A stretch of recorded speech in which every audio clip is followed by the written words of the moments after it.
Hello everyone, I'm Emma Watson. I'm delighted to be welcoming you all to the opening of the Into Film Festival.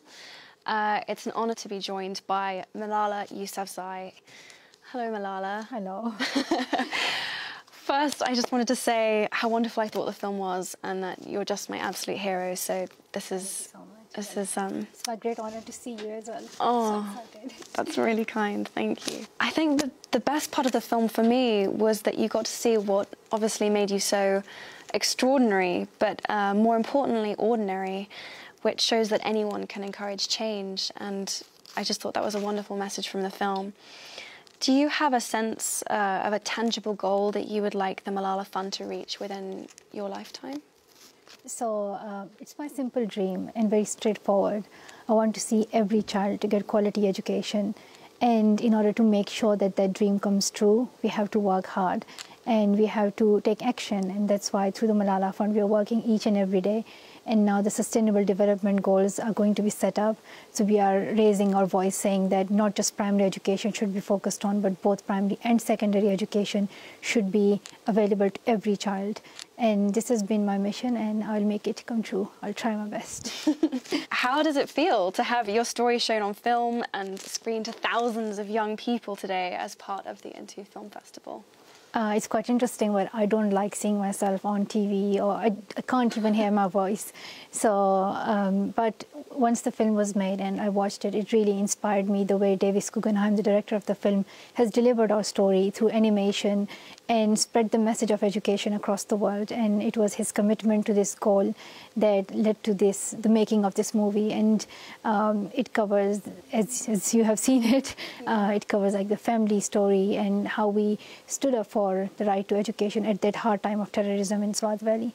So hopefully the message will spread and it will inspire more people to come together and join the campaign that we are having through the Malala Fund, #WithMalala, and to come together and do something. It's not just that you watch the film, but you do something. And I want this movie not just to be a movie, but a movement. That's amazing, and I thought that the animation in the film was so beautiful, and I loved the mythology behind it, and it just really... It was so beautifully done and so well told, and I completely agree with you. I think it's great that people are watching the film and it's wonderful, but it's great that you want people to really do something and take action as well, and that this is about a movement, not just a film. I think it's amazing that it's going so far beyond that. A part of the film that really touched me was how big of a role, you know, your father has played in your life and in the film. How would you respond to anyone who said that, you know, men can't be feminists or shouldn't be campaigning for girls' rights? Well, my father, he has set an example to all parents and all men,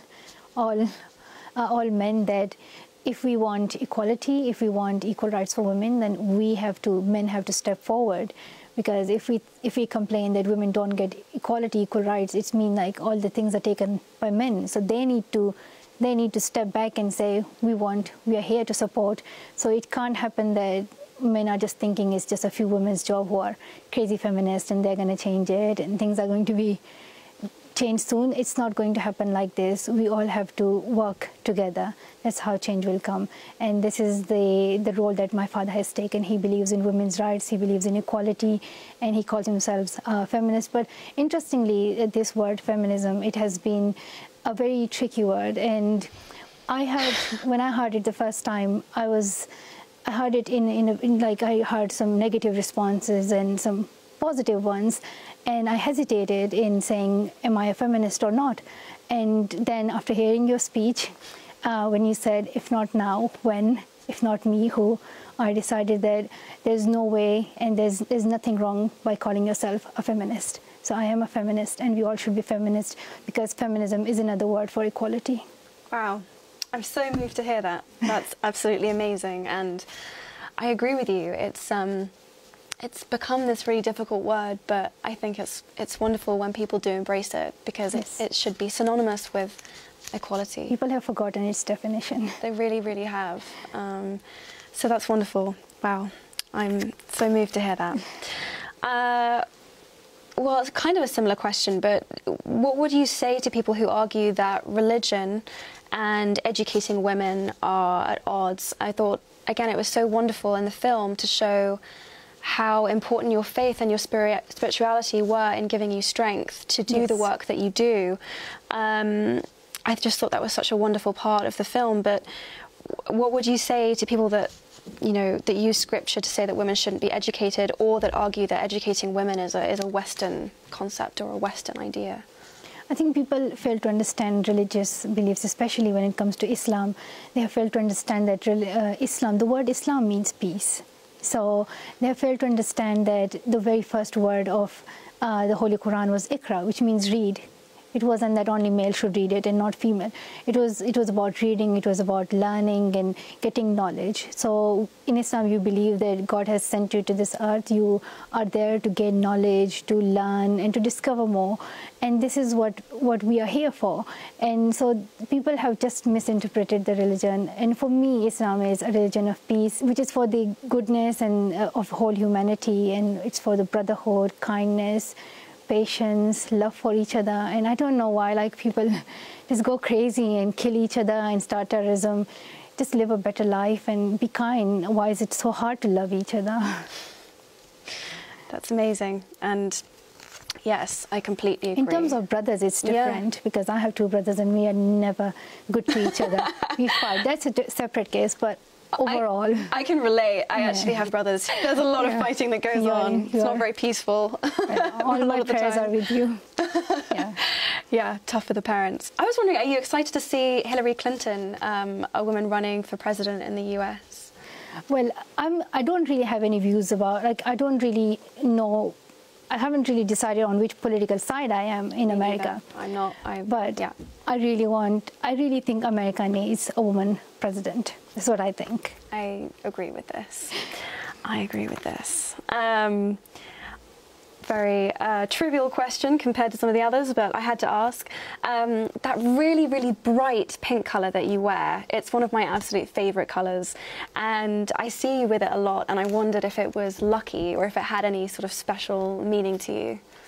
I don't know, but I have always liked pink colour, and when I was going to the UN speech, I wore pink that day. I don't know why. And so yes, and now the film is all pink, orange too. and pink, so pink is everywhere. Yes, must be a thing. I feel it's nice because I get the impression that you're someone who is generally sort of, you know, shy, that is struggling with all of the attention that's being thrust on her, but I thought it was wonderful that you'd chosen this bright colour, which meant that you wanted to be seen and you know, and you wanted to spread your message in spite of that, and I thought that was wonderful. Thank you. As a big book fan, I have to ask you, what was your last favourite book? Was there anything that you read in the last year that you just fell in love with?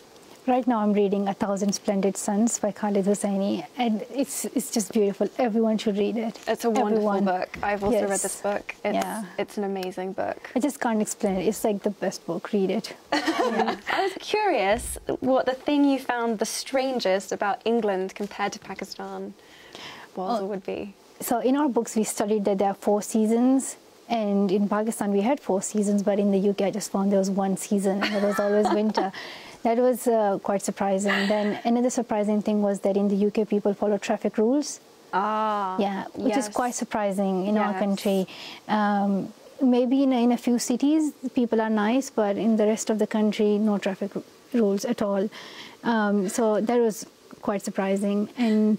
But then more than that, it's the love of people and how they have given so much support, and I have never felt like being from another country. It's just, I have so many friends here, and all the teachers in my school, they have been supporting me and keeping me like a normal girl, and that's what's really good, and I love it.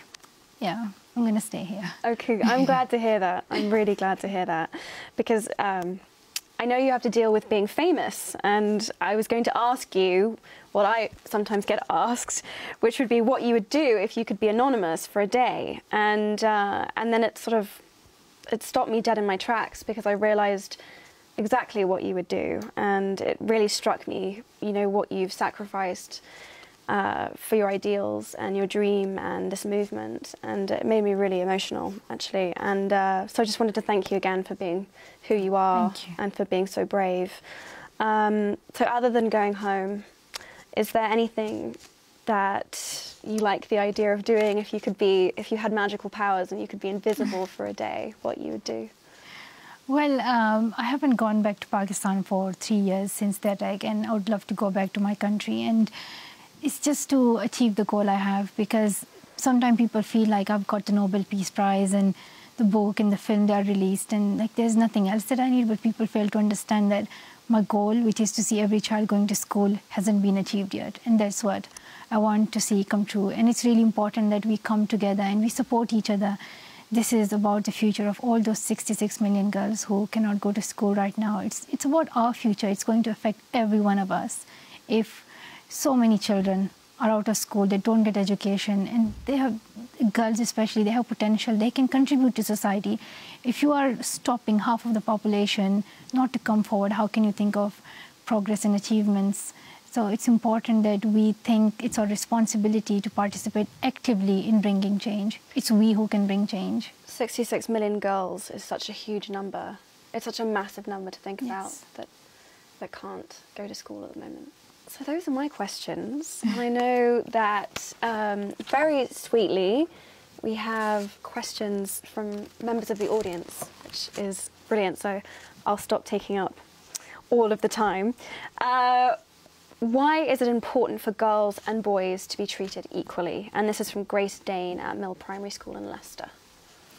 I think it's that to treat everyone as a human being, and just because your gender is different does not mean that you should be treated differently and you should have certain jobs and you shouldn't have certain things in your life. That's like you challenge that very concept of inequality based on your gender. Your gender should not be it should not create any difficulty in the choices that you make. It's a very simple thing, like it's about equality, it's about feminism, it's about saying that we're all human beings. Why you separate us just because our gender is different? Absolutely agree. Which of your teachers inspired you the most? And this is from Delano in Manchester. I should say, like, my father was a teacher and he inspired me. But your parents can be your teachers, and it's like the first stage when you start learning. But also, I love all my teachers, like here in the school in the UK, and all my teachers in Pakistan school. I just love all my teachers. I'm really scared of teachers as well. Yeah. Okay, yeah. So love and fear, yes. both together. Yeah. That's good. If you could give us 12, 13-year-olds any advice, what would it be? And this is from Jake in Northern Ireland. I think an important thing that you should know at this stage, 12, 13 years of age, is that don't think that you are young and you can't do something.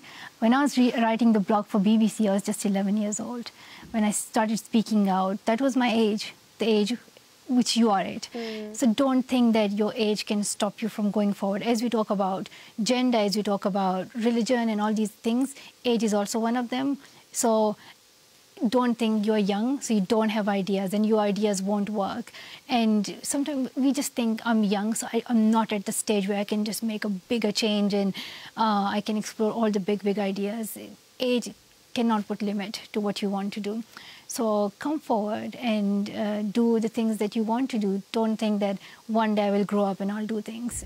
Don't wait for the stage. It will be too late. Yeah, now is the time. Yes. Now is the time. Ageism is a huge issue, actually, and every voice, feeling is important. Are you enjoying your education these days in your school in Birmingham? And this question's from Alisa in Cheshire.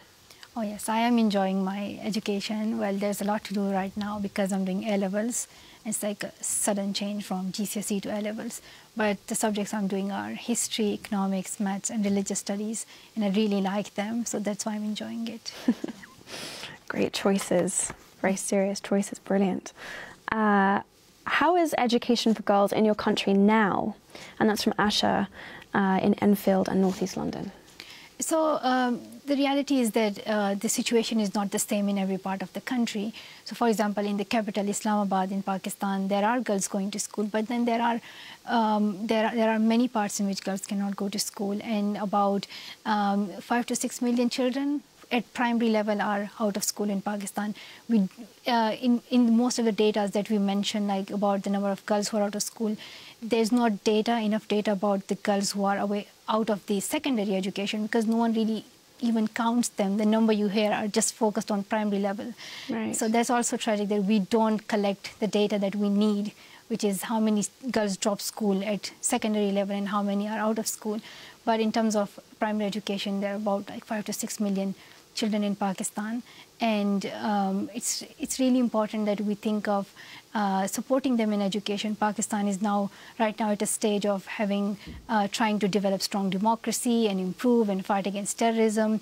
And if we forget the education of our next generation, I don't think we won't be able to achieve that progress. We need to educate the future generation, and then they can build a more peaceful and better Pakistan.